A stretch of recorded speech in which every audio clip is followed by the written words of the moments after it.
Hi, I'm Natalie Jill, fat loss expert turned high performance coach. When odds are stacked against us, how do we shift and create everything from nothing? How do we level up when we aren't feeling it yet or we've had a big setback?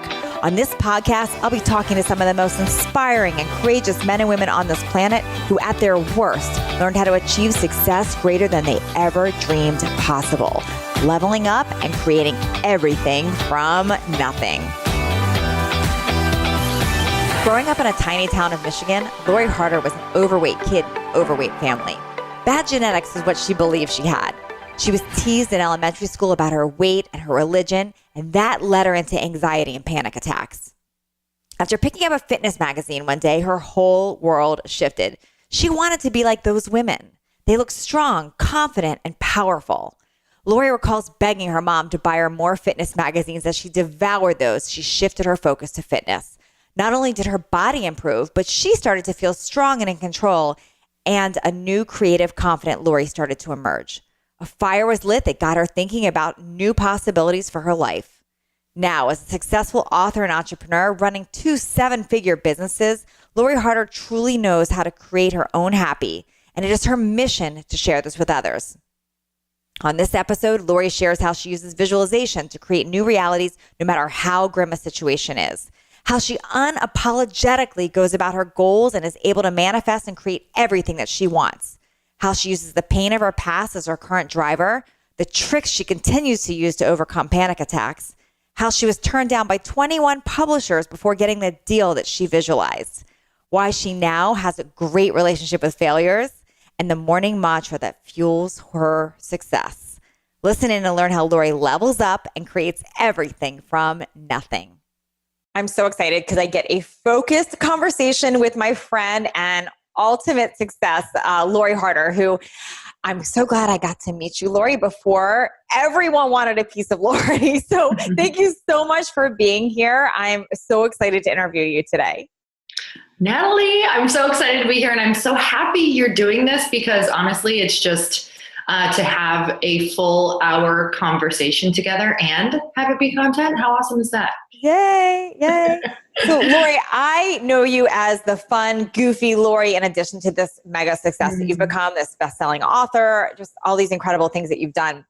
And I know so many people will look at your social media or your book and they see you as this incredible success, but I know that it wasn't always that way for you. And I'd love to hear and share with my audience what it was like before you were such a success. Oh my God. It's always so weird to hear that. I'm sure it's weird for you to hear it too, because you just know, who you are and you know where you came from. We should make up a day that like every Wednesday we have to throw in like an old school terrible picture or like I love that. like something from our past, just to let people know what that journey actually looks like. Because I think it is easy to look at, everyone's journey and say, oh my God, they could have never, ever struggled. But now, especially now, Natalie, I know that you know this too, the more that you interview people and talk to people, the people who have the most success typically are the ones who came from the most challenging backgrounds. They're just something completely opposite of where they're at right now. Yeah. So it has not always been that way at all for me. I come from a really small town in Upper Michigan, and my whole life I heard my family talk about how we had terrible genetics. Like it was just, we had awful genetics. And I actually heard this phrase over and over again, that we're fat, it's coming for you, just wait. And I was like, oh my God, is this true? Like I just thought, well, this is it. This is my life. I'm going to struggle with my weight my whole life. And there was something in my teenage years as well that just got me really to thinking. I was an avid reader of fitness magazines. And I was like, wait a minute. The woman on this cover says that she eats, all these vegetables and chicken and does all these workouts. And I'm like, I'm sorry, but we are not doing this. Like I'm having 3 plates of spaghetti and then I'm having, 2 or 3 desserts at night. Like it was just this clicking moment of, I am not doing the things that fit people are doing. So really looking at how about what happens when we really dig deep and research what successful or fit people or happy people are doing, because there is a method. But before that, I didn't want to look at it because I didn't want to take ownership and I didn't want to take responsibility because all of my joy was coming from time with my family. That's what that's what my tribe did. We ate, we connected over food, we cooked food, we baked food. My mom's maiden name was Baker. Like, it's like literally in our blood to do that. So that's really when I started pivoting into fitness. But along with the whole being more isolated, living in a smaller town, I was also raised in a really restrictive religion where I could only associate with people who were in my congregation. And at the time, because I was in such a small town, there were only like 2 other girls around my age. So I wasn't really getting exposed to a lot in the world whatsoever. And I was homeschooled through high school as well. So just a really small bubble of having this bizarre dream inside of me to want to help people, or just this feeling that something was supposed to be bigger in my life, or that I was supposed to make an impact, except I'm only allowed to hang around a few people.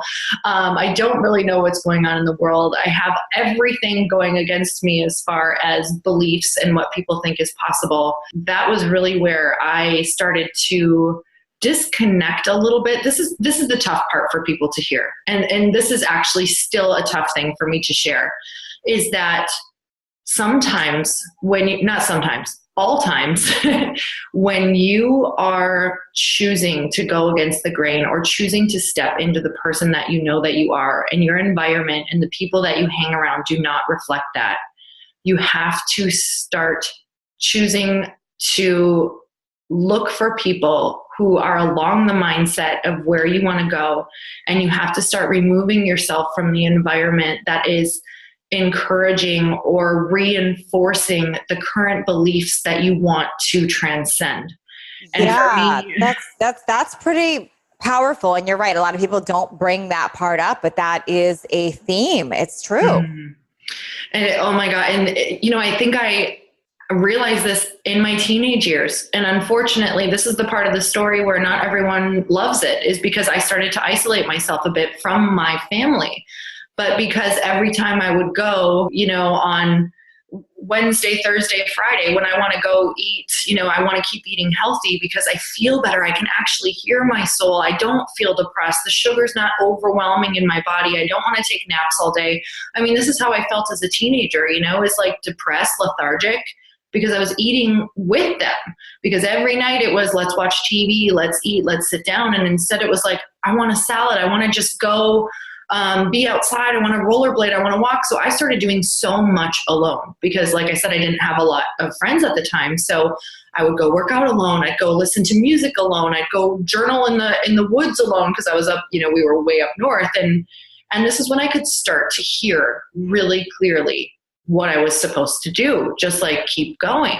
So I have a few questions about this. So it sounds like you're growing up in a small town, somewhat isolated. You're told this self-imposed stop, basically, that like, hey, it's coming for you, just wait. And you really are not aware of an outside world for the most part, because it's isolated, like you said, a small religion, homeschooled, all of this. But you had a vision. You didn't really know. Is that clear? Like, you didn't really know what that was. You just knew you were meant for bigger things. Yeah.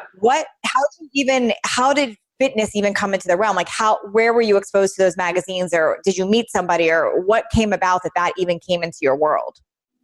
Well, with the whole idea of bad genetics, it also came with I had an older sister who was 4 years older than me, and my family was constantly dieting. That's kind of where the idea of we have bad genetics is because it was crash dieting. So, we'd be on a diet for 1 week, and then the weekend it would just be like, that didn't work.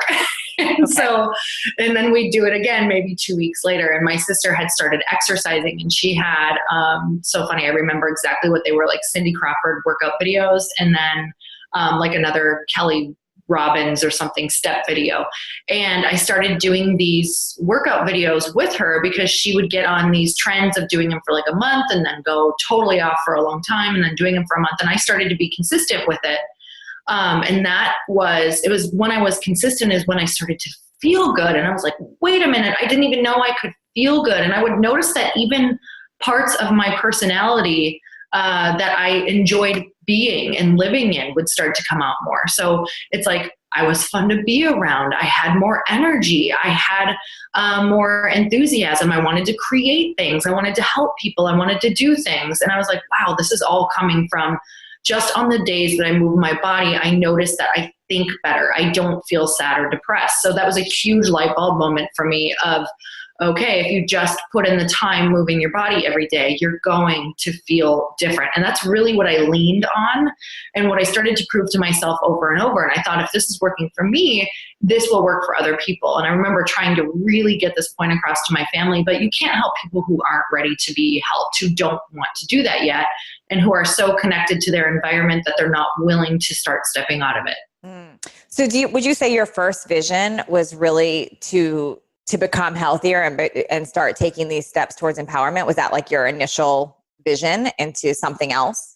Yes. You know what? I always say that, like, my fitness was my carrot for me. Like, be unapologetic about your carrot, because no matter what you want, whether that was, you know, if I wanted to start competing in fitness competitions, which now I'm like, really, I wanted to stand on the stage in a bikini. But to me at the time, that was important, and it was leading me somewhere else so much bigger that I didn't know. So fitness was definitely my first carrot. And to be totally honest, as a teenager, it was like, I wanted to feel good. I wanted to look fit. I wanted to, you know, not be made fun of, because my sister was made fun of. I was made fun of when I was younger. So in the beginning, it was to just think that if I was fit, that I wouldn't get made fun of anymore. And of course, you know, in my young teenage mind, I thought that if I was fit, I would be popular, I would be loved, I would be liked. And on that journey into fitness, even though that may have been the carrot and the thought around fitness, what ended up happening is kind of this like spiritual awakening of, wait a minute, on the road to what I thought was one thing really is completely different.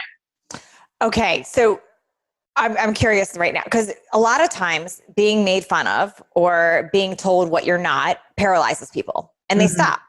They don't make that jump to, okay, I'm going to be empowered and do this. How did that happen for you? Because you made this translation like, okay, I don't want to be made fun of. This doesn't feel good. So now you didn't just stop at, if I was fit, they wouldn't. You became fit. You started living it. So how did that happen? Because I think a lot of people get stuck on they accept what they're made fun of about. I looking back at my journey, I can tell you, I had so many moments and days of throwing in the towel. Like, I had my I give up moments, except I always went back. So I think it's part of the journey of feeling like you're throwing in the towel. But then I've always had this innate thing which can be adopted. So I think that people can start practicing it. And it's been and I think it's because it's been in front of my face, of seeing what life continued on the path of quitting or giving up or accepting what is in this matter, if it's not making me happy, what it will bring. So I've always been really aware that if I continue to eat a certain way, or if I continue to not move, or if I continue to think negative thoughts, you know, I'm able to see what's going to happen, because I was able to look at how my family felt. I was able to look at people's habits who were in that, and they were miserable. They weren't happy. They didn't have the people they want around them. They were getting diabetes. They were having heart attacks. I was like, this is what happens when you live this way and you think this way and you believe this way. So I went completely opposite, because all I knew is that the results of making those types of decisions equaled this. And what I was reading, the results of making totally opposite decisions would equal fitness or success or some form of happiness. It didn't mean you wouldn't have problems. It just meant that you would actually have some of the rewards that you were after. So I allow myself, even now I allow myself to say, okay, if you quit this, are you ready to accept and live this life over here? Or are you willing to push through to get that reward? Is it worth it for you? So I love this, Lori. This is I got goosebumps listening to you say that, because I think people get so stuck on the vision, which is great. You want to have your vision, but then also that moment of comfort right now. But people don't really take that path down that pain. And that's what you're outlining right now, is that you really you took yourself through visualizing the opposite too. So I have this where I want to go, but if I don't, this is what's going to happen. And then that means this. And then that means this. And that's incredible because that pain sounds like it's really what has fueled your passion, is not having to experience it. Honestly, and this is an interesting topic because some people have said things to me like, well, isn't it negative to be so motivated by pain? And I'm thinking, well, have you ever been in that much pain? Because if you have, you would know that you will do whatever it takes to stay out of it. And I think it's one of the biggest, I actually think pain is a gift because it is the biggest motivator. Because if we didn't have it, why in the world would we ever act opposite? Like I even think, following, it's the same thing as we feel pain when we touch a hot stove. So it says, hey, maybe don't touch the hot stove again. So if you eat a bunch of sugar and you're depressed the next day, that emotion of depression is there to tell you, hey, maybe don't eat, 4 bags of gummy worms. Like, yeah. Maybe choose something else. So our emotions and our feelings are indicators of doing how we should do the opposite, or really saying, hey, this is a red flag. Except we live in a world now where I think that if I wanted, I know that if I wanted to, feel bad about something or get people on my side about something or say that, and I'm not saying some people do not need medication or are clinically depressed, because I know plenty of people who medication has actually helped in a huge way. But if I wanted to right now in this very moment say, I'm getting older, I feel depressed when I eat this or that or whatnot, because I went through a whole phase in my 20s where I was like, I think I'm depressed, and I was thinking all these negative thoughts, and I was hanging around all these negative people. And I actually went to the doctor and I ended up telling them that I have anxiety and I'm depressed. And I was like, I need a therapist. And they're like, no, you just need these pills. And that was a whole other route of really looking at, wow, if I am not my own advocate, and if I don't choose to believe something, and if I don't choose to know that I am always the one who is creating any given experience or emotion or idea, then the world is going to tell me the easy route out, or the world is going to reflect back, something that probably isn't helpful for me. So that was a huge eye-opening moment for me too, is that I am always creating and choosing my path and what I believe, and the world will reflect back whatever I choose to see. What did you have to stop believing about yourself to be able to work towards this? That I have anxiety and that I'm a nervous person, because I struggled. I would say looking back, my biggest struggle was with panic attacks and anxiety, and always thinking that was going to hold me back, because I watched my mom have panic attacks. And when I was about 14 years old, when I really realized what they were, when I saw her have one, she had one actually in a grocery store right after she had my brother, because I didn't know she was also dealing with postpartum depression, undiagnosed at the time. And now we talk about it and she's like, oh my God, I had no idea what was even going on in my life. I don't even remember much from it. And so for me to watch your mom go from, one way to another way, and then see that, I saw her have this massive panic attack, and my brain went, you have panic attacks too. And it was like that next week in school, basically, that I had a panic attack as well. And from there, it was this self-inflicted, but I couldn't get rid of it. It was more real to me than, like looking down and pinching myself. It was like, this is real. I have these. This is now who I am. And everything that I did whenever I wanted to do something in public, whenever I would start, it would even start coming in when even if there was like a small group of people and the attention was on me, all of a sudden I would feel my heart rate go up. I would start getting nervous. I wouldn't be able to speak. Like I would start getting dizzy. So this was something that I dealt with, which is one of the biggest reasons actually I started doing bikini competitions, is because I was like, if I don't start confronting this, I'm going to be in a padded room. And I really believed that. So I had to stop believing that anxiety had a grip on me. And I had to start saying that, I do anxiety. Like I do it by thinking it. I do it by believing that I have it. I do it by like allowing myself to not ride the wave. And I had to start allowing myself to feel it and just move through it. And I still feel this. literally. I still feel anxiety, but I know how to, and I still feel like a panic attack is coming on before I speak. But I now know that if I allow those emotions to just move through, because it's an emotion, it won't last forever. Yeah. If I let it kind of like be a wave and wash over me, it's going to have its super intense moment when you are like in the eye of the storm. And then eventually if you let go, like it's going to just kind of wash away. So so when you know it's coming over right now, like you're about to speak, you're at your book launch, whatever it is, what do you tell yourself right now when it's coming? I mean, you said you feel it, but what do you say? Okay, it's here. I recognize it. Like, do you actually talk out loud about it? Do you tell somebody? What's the process that happens? Because I think a lot of people listening will probably relate to this and they do let it consume them. Yeah, I have a lot of tricks on this. So I'm going to try to be semi-brief, but I'm telling you, these are great tricks. Okay. So I meditate beforehand for a while, and I just, see myself on stage. I see how I want it to go. I say a prayer, and I literally just ask to be the channel, and whatever happens, happens. Like I literally surrender. I'm like, if you want me to fall on my face or pass out, I'm okay with that, because it's going to be a lesson that someone has to learn. Like I accept if something like that happens. And I think that's one of the biggest things. Like people are like, oh, hell no, I don't want to accept that. But once you accept that, that's the worst case scenario. So you're like, okay, if that happens, it happens. Like big deal. And then you're going to pop out of the other side.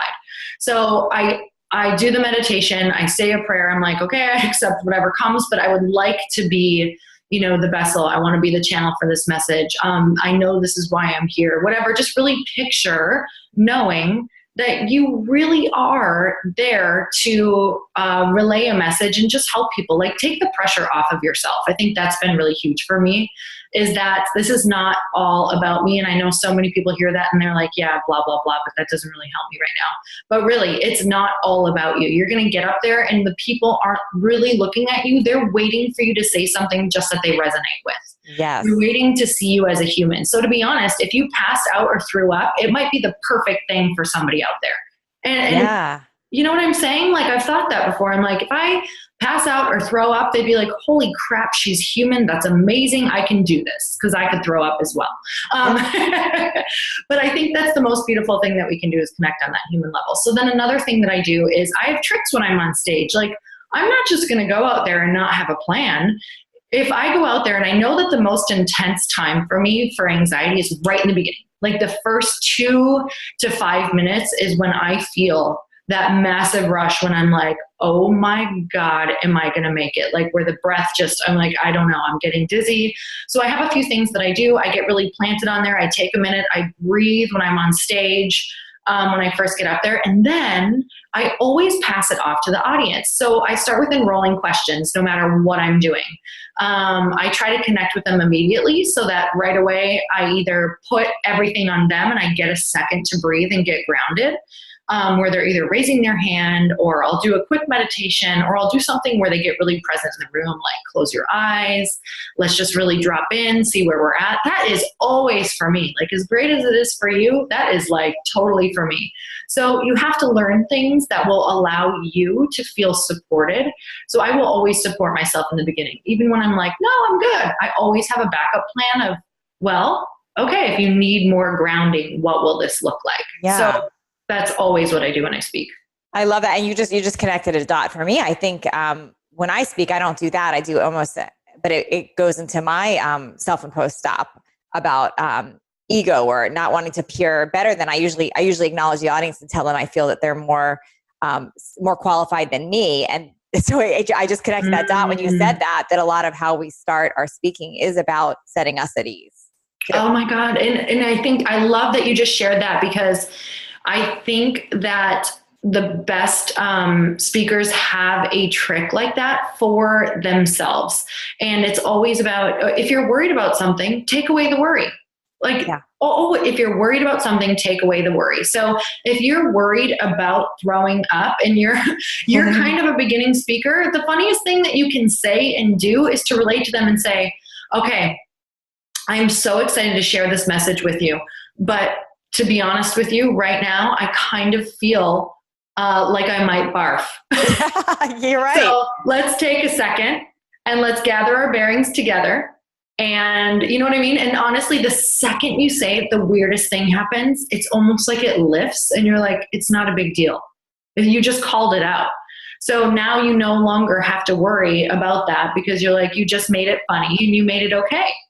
So for you, for panic attacks, you ground yourself first and foremost. And then second, it sounds like you really ground whoever is in the situation with you. So whether it's an audience or whatever's happening there. And then what happens if you, like, do you actually sit there and tell yourself, I am calm, I'm focused? Like, do you tell yourself the opposite of panic attacks, or what's the conversation that goes on in your head? You know what? I tried that for years, and sometimes it's like, I think sometimes it can help calm you down, but I'm way better now that I've kind of learned to just say what it is, like call it out. I'm like, okay, here it is. This happens all the time. This happens to, this is another huge one. I learned that this happens to amazing speakers all the time. So to know you're not alone, like this is normal. So I tell myself, this is normal. It's just an emotion. It's going to wash away. The second you're out there, it's, you're going to feel it. Of course you are, but it's going to start to dissipate.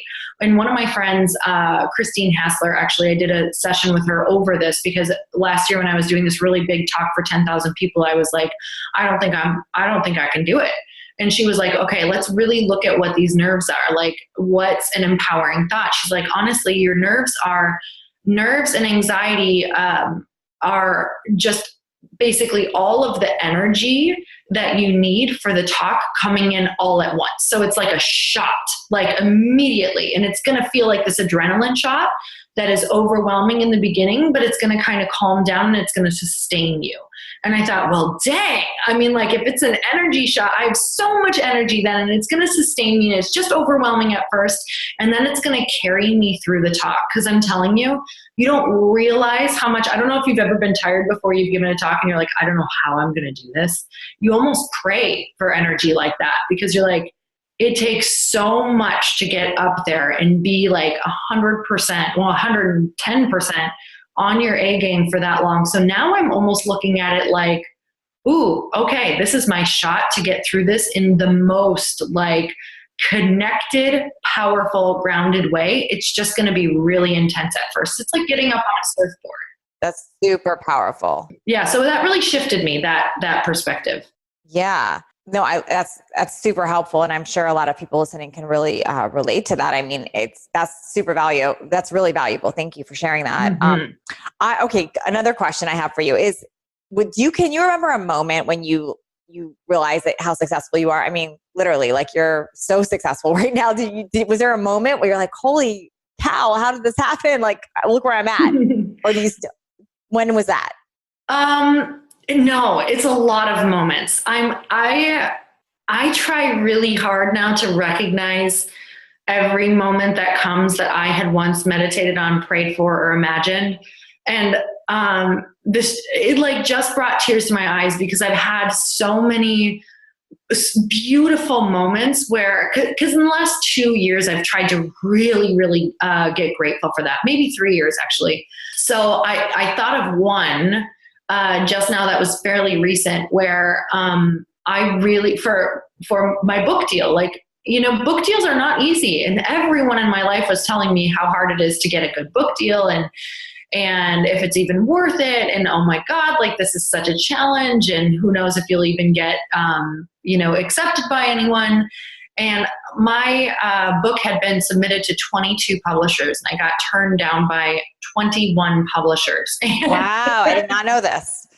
And so I was just kind of like, okay, like staying in faith and like, but having moments of, oh my God, this is never going to happen for me. And then when it finally got accepted, I remember thinking, I want X number for this deal. Like this number would make me so happy. And I went on a run and I saw it and I felt it and I imagined like what it would be like when it happened. And so funny, I went into a lash appointment because that's like an eyelash extension appointment because I was like, okay, I'm supposed to find out this afternoon. Maybe I'll know when I come out of it. So if you've ever had your lashes done, it's like 2 hours on your back of like sheer, just like you need to just be like still. Okay. I'm just like the opposite of what works for my opposite of what I typically like.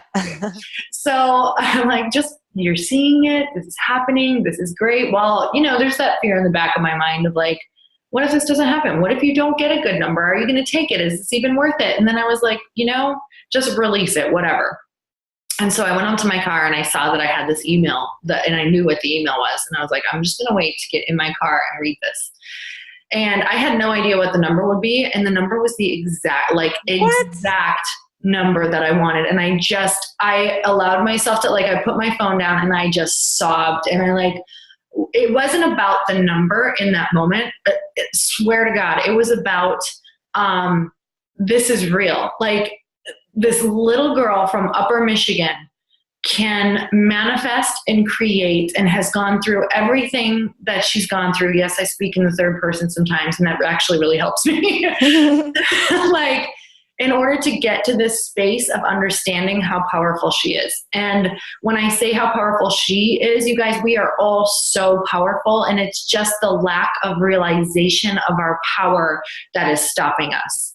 And when we realize it, when we can really accept it, when we can because sometimes accepting our power is really intimidating, because that would mean maybe some people not saying you're humble, or maybe it's not nice to say where you're at or brag or actually say what you're good at or share your gifts in a really big way or speak out or help in the way that you're meant to, or speak up at a table full of people who intimidate you even though you have an amazing idea, or step up and say, oh my God, I'm worthy to speak on that stage with them. Here's what I have to offer. Owning your power is one of the scariest things we can do, but it's why we're here. And I think that was a moment of just complete, wow, I can't believe that this is happening. And, I created this, and that felt like success to me, because it felt like owning who I was put on the planet to be.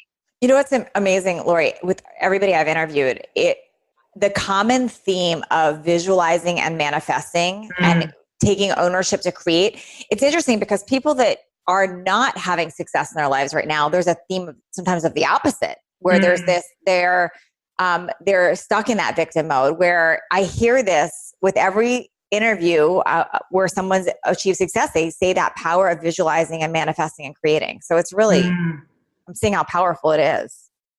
It's been everything for me. And you know what's funny is the last, I'd say throughout the book, you know what happens when you have a book, Natalie? It's like everything kind of goes to the wayside, including some of your really great habits. Yeah. So I have not been visualizing, oh my God, probably 10% of what I used to do. And I've been feeling really lost lately. I'm kind of like, okay, here's the book. And, I'm enjoying myself. I really took 2 months to kind of relax and recharge, which was one of the most important things I can do. So honestly, feeling lost is okay. I think that feeling lost sometimes is a really beautiful place to be, because it also reconnects you to pretty much how everyone else in the world is feeling. And it can also gain so much insight and perspective. So I have gained that, but I'm coming out of those 2 months of going, okay, I'm ready to have a vision again. Okay, well, what do I do to have a vision? Because, we all know that I love that those without vision will perish, that scripture. And also just not having a vision, you're not motivated and you're not inspired.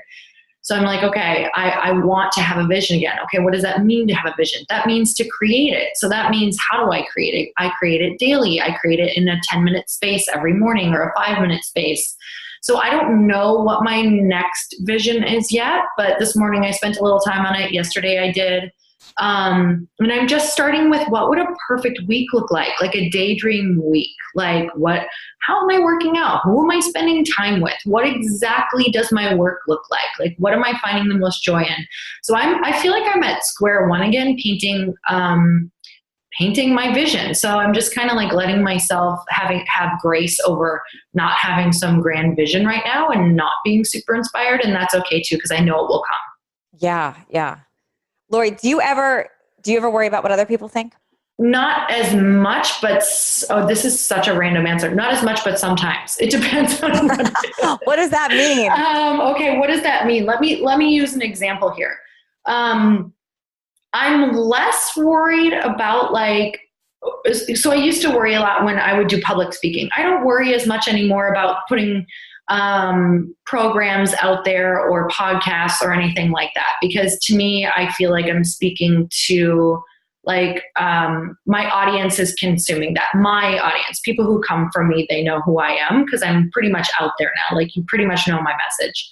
It's when I go and speak to an audience that is not used to my message, or an audience that's not mine, that I can get in my head over not believing I'm valuable. So I'll share, I went and spoke, that is that same event where I spoke in front of 10,000 people, where it was either 80s, it was either 75, 80 or 90% men. It was like, all I could see was like suits. Yeah. So I started to, and I knew this going into it. And that's when I started to worry about what other people think. I was like, my God, is my message even valuable to these guys? Are they going to be like, oh, this is super woo woo? And then I had to get into this state of, why are you thinking this? Like, these are all humans. So I had to start really going back to also my worth and questioning, like, why am I thinking this? And to be honest with you, I still don't have a super clear answer on that, but that was such a beautiful experience for me to go through the serious pain and worry of, what are they going to think of this message? Is this even valuable? And it turned out to be extremely valuable. So yeah, no, I'm glad that I asked you that and that you share that, because like, I look at you as somebody who is so solid in who you are that it's not a attitude of like, I don't care what people think, but it shows this, that you're very confident in who you are. It's just like, I go to the example that when your hair is blonde now, and at one point it was dark, and you've shared with me that some people make comments like, I liked it better dark, and it doesn't even faze you. You're just, this is who I am. And I think it's powerful that you've been able to do that, because I do think some people do get really caught up in what other people think or what they expect of me. I'm so much happier making myself happy instead of making other people happy. So whenever that happens, like, if I get something in my inbox that really makes me question something that I've done, or a way that I've shown up, or even something that I've worn, or maybe, I don't care. Women say the craziest things from, yes, they do. From, oh my God, you put so much filler in your face, or Botox or lip filler, that you look like a hideous animal. Oh, they just say crazy things, and things that make you go, oh my God, like, really just look at your decisions, or how you're putting yourself out there, to even what we're wearing. And that's crazy as a woman, especially. I can't even imagine what it's like as a mother, just different judgments like that. But at the end of the day, I literally just say, okay, so if there was no one else out in the world, would I still want to do this? Would I still enjoy this? Does this actually make me just happier, more free to be me, more free to move around the world in the way that I want to? And if that's a yes, I'm like, then I don't care. Then that's their projection, and it doesn't even matter. So it's like a release button. Like, it's literally like, I feel like I have a red button in my brain that I press, that I'm like, release, because it's not ever you. Yeah.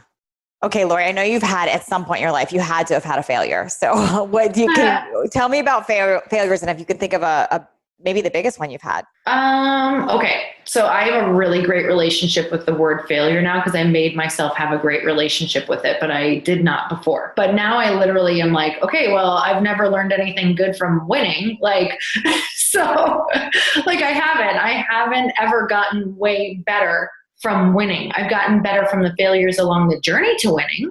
So now that I know that, I'm like, okay, if I've gotten better from the failures on the way to the journey of winning, it was the failures that got me there.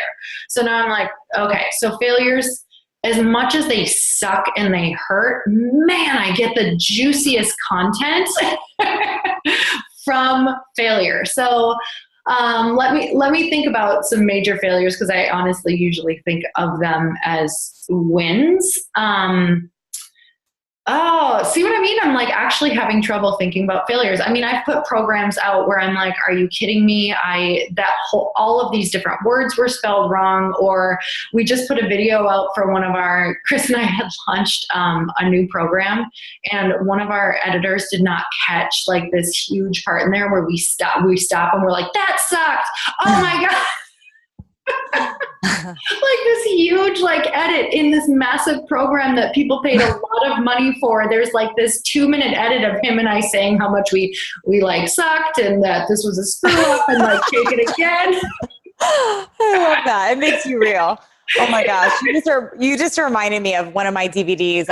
I forgot to do a whole side of the workout. Yeah.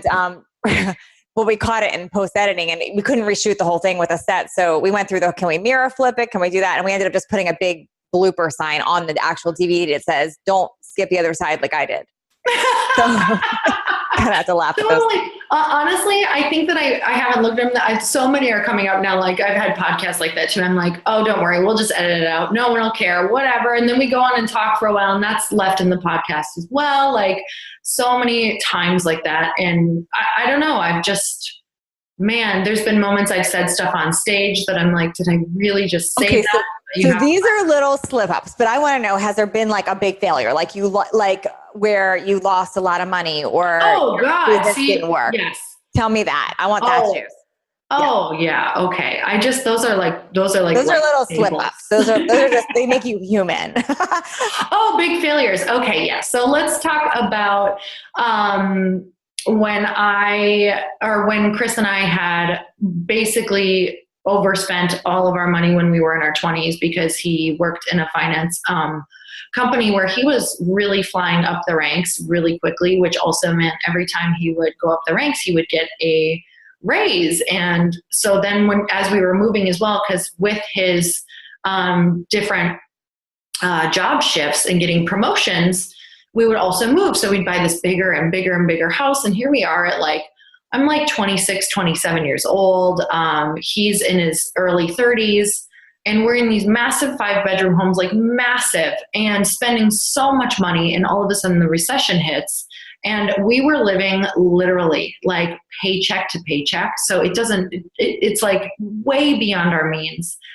And the recession ends up hitting and he ends up taking, he ends up losing his job basically. He takes not a demotion, a severance.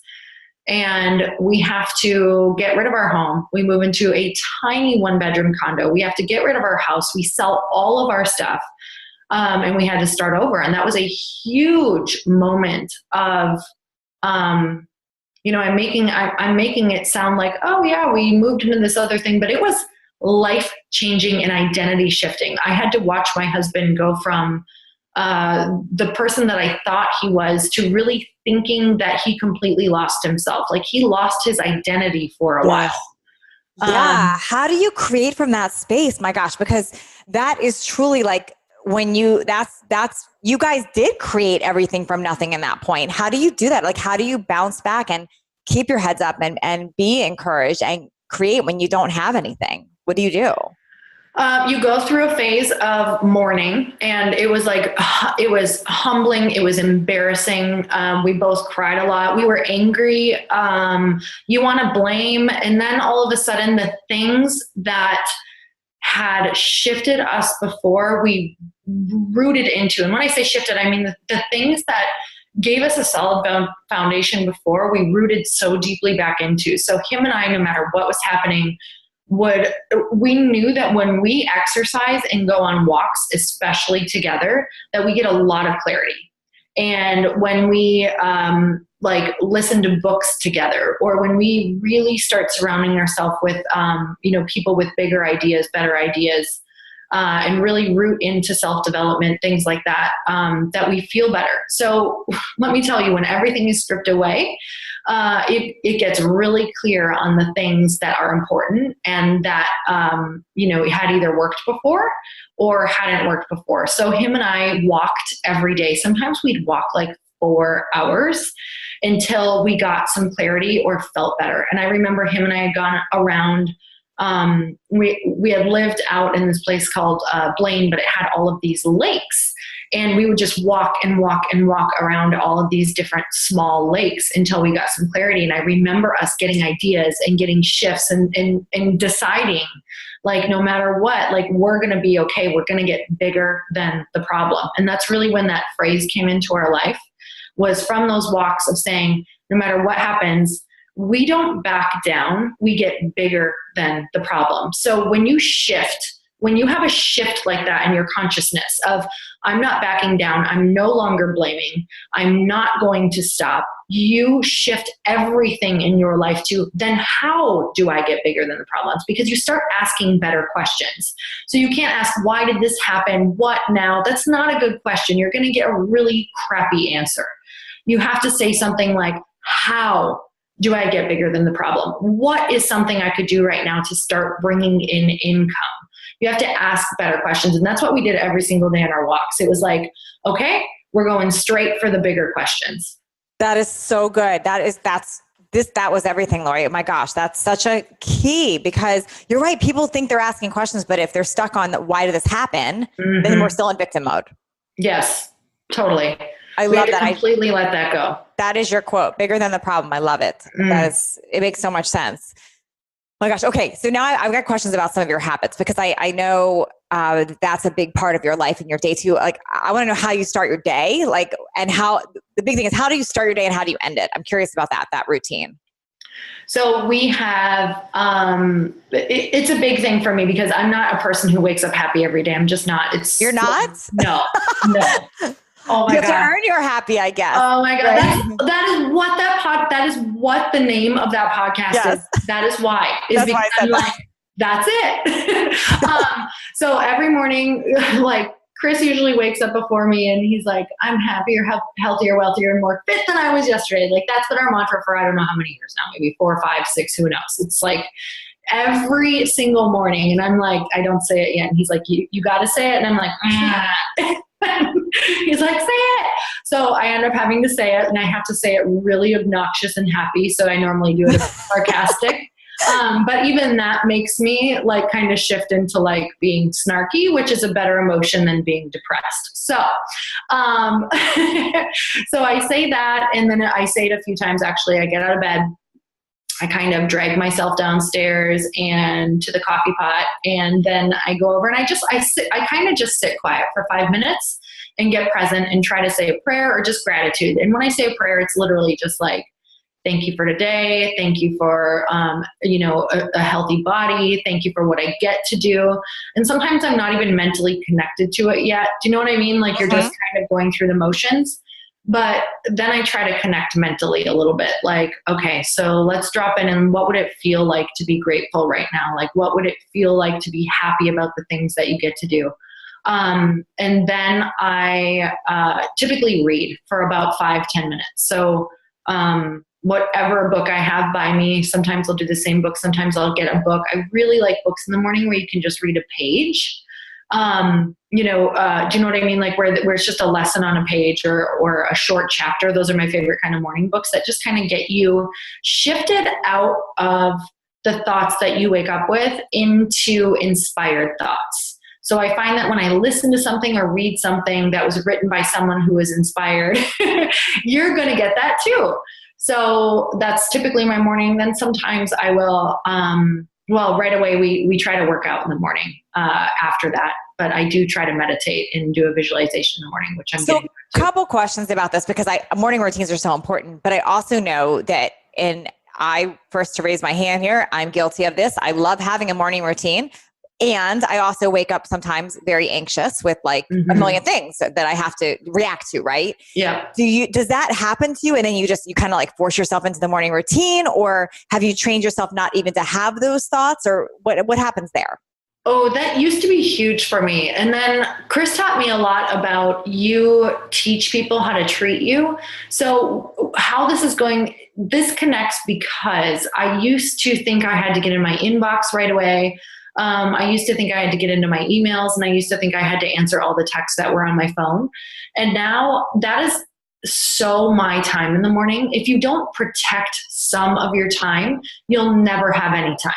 So to me, I've chosen to fiercely protect that time because it's important to me. Just to the rest of your day. I mean, once it starts for me, it's done. Like, it's no longer completely mine unless I protect time that's mine. So I've let go of thinking I have to respond back. And if I start responding back, you're teaching people that you're going to respond. And if you don't respond back, it's like not a big deal. It's almost like you get put in this category of, oh, she doesn't respond right away.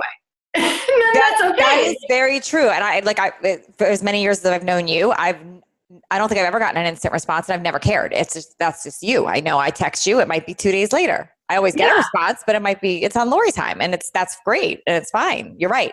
My parents love it. Just kidding. But for real, because for some reason, it's not the person, it's the way that it's coming. It's through the phone. The phone does not control my timing. I always remember, like, your timing is the timing that you choose. And it's really like, I always think now, and this is huge for me because I am a person who is so bad. I used to be so bad with time. And it's, if you are constantly reacting to the external things that are coming in, you're never actually doing the things that will move your life forward and the reason why you're here, like doing the things that are within your purpose, because you're just responding. So how much of your life is spent responding rather than creating? And responding is not going to create a life that you love. But creating is going to create a life that you love. So really looking at how much am I responding during the day to calls, to texts, to emails, to messages, or how much am I in my connected zone, in my zone of genius in creating? Because that's what's going to move you forward. Yeah. We think the responding will, but it totally doesn't. Like, I don't care how many emails you did yesterday. I don't care if you did 300 emails yesterday. It probably didn't move you any closer to your happiness or towards your goal. And it probably adds 300 more emails because there's a continuation. Exactly. So you're going to annoy some people, you're going to tick some people off, and some people are going to take it personal. But the people who are meant to be in your life and the ones who do all the work right along with you, as far as not taking things personal, all of those things, they're going to stay. They're not going anywhere.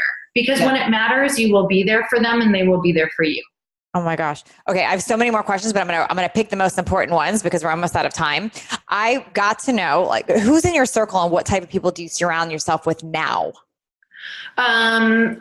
People who make me feel alive, or who, and it's not all, so this is a great question. I love this question because I think that we need a lot of different people, a lot of different tribes in our life. So some people might think, oh my God, this person only hangs out with like really high level people or business women who are crushing it or doing X, Y, and Z, or only has this many followers. Like, let's be real. People say this.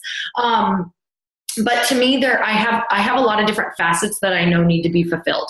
So for me, I have to hang around people who bring my funny out. So I don't care who that person is. If it makes me feel like they are funny and I am funny, I'm like, we're getting together more often. I don't care who you are.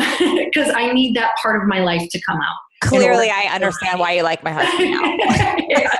I'm like, I don't care who you are. I'm just kidding. So that's huge for me. And then there's someone who will bring out play and adventure. So I definitely have a couple friends who I'm like, this woman brings. We don't have a whole lot of other things in common, like outside of this, but we are adventurous together. Like we will surf together and we'll do all these things and, in this area. So I try to make sure that I'm dancing within those areas. Like when I am in business mode or when I'm in production mode or something like that, I need people around me who inspire me to run through a wall, who inspire me to think bigger, who inspire me to believe that I can, make way more impact or way more money than I think is possible. So I kind of look at where I'm at in life and how do I need to support myself? Because ultimately I think that's what it's all about is where are you at? What do you need? How do you need to support yourself? And how are you going to do that? So is it going to be it's got to be with people. It's got to be with what you're thinking, consuming, reading, eating, everything like that. So I think the number one question we can ask ourselves is for where we want to go, how can we best support ourselves to get there? I love that. Okay, final question. And it's something I ask everybody, but if you're talking to somebody that is in a rock bottom spot, and it could be financial, it could be they lost their business, their spouse left them, that spot where they feel that they've failed and they're in that mode, because you've been there, we've all been there. If you were to give them 3 pieces of advice so they can start shifting away from that rock bottom spot so they can level up, what would that be?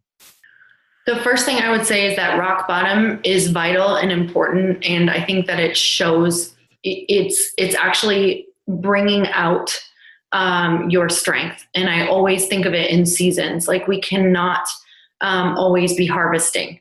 You have to have a long winter season to rest the soil, to rejuvenate the soil, and to then you have to have a season of planting where you put seeds in, but nothing is happening. Like nothing is happening. And then as you're starting to come out, it's like you're going through growing pains. You're not sure what it's going to look like. You have to have full faith that there's going to be rainy days. And that's the whole thing is it's like accepting that rock bottom is it like needs a different word. It's a very important part of your journey. And I think that rock bottoms bring a new level. You cannot get to another level without hitting that place of winter, like without hitting that winter season. I think it's the rejuvenation and the burning away. I always think of like a phoenix. I literally have a phoenix tattooed on my arm. And until the next layer or level of this new, bigger, brighter, brilliant phoenix can rise, the old one has to get totally burnt away, which means being in the fire, and it's the heat, right? And we always try to escape it or dance around it, but you can't. You can't go to the next level without being completely burned away, like burning away the old one. So no, I think that is number one of a rock bottom, is really viewing it completely different. Number two, don't stay in the environment in which makes you keep thinking about whatever the bad thought is that's keeping you at your rock bottom. So start to change up your environment, whether that is, moving, a yoga class, a networking event, something every single week, if not every day. Like just go every day. It's going to feel like you're going through the motions for way longer than you want. Sometimes it could be 6 months, a year, 2 years where you're like, I'm just going through the motions. But there's so much happening in that time that you cannot see happening. Number three, start talking and hanging around people who've maybe been through it and are on the other side and who are in a different space than you, because they're going to help you shift and climb your thoughts and ideas out of the way that you're thinking right now. Well, that's fantastic. This was awesome, Lori. I love this. Where can people find you? What are you working on next? Tell us about that. People can find me at LoriHarder.com. Otherwise, I'm always on Instagram. So it's just she at lives Lori on Instagram. I do. It's like if I'm checking one spot, that's the only spot I'm checking. And you know what? That's worked for me. So there you go. There's some advice. Fun. What am I working on now? I'm kind of in that blank space. I have a lot of speaking coming up, Natalie, that I'm excited about. But other than that, I'm going to ride this book for a while. Like I had this epiphany of I had the most fun on my book tour ever. So I'm going to be doing a round 2 of my book tour. I think we are definitely going to Atlanta, Austin, and why can't I think of Chicago, Atlanta, Austin, nice. Chicago in November. So Tribe Called Bliss, her book is amazing, amazing, amazing. Everyone should read it. Where can they get your book? Bookstores, where else?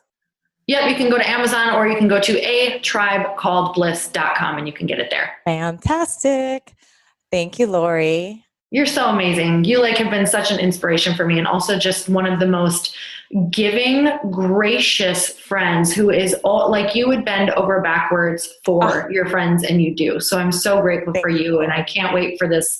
I can't wait for this part of your journey to come out, because I just think that you're so awesome at it. Thank you. Love you.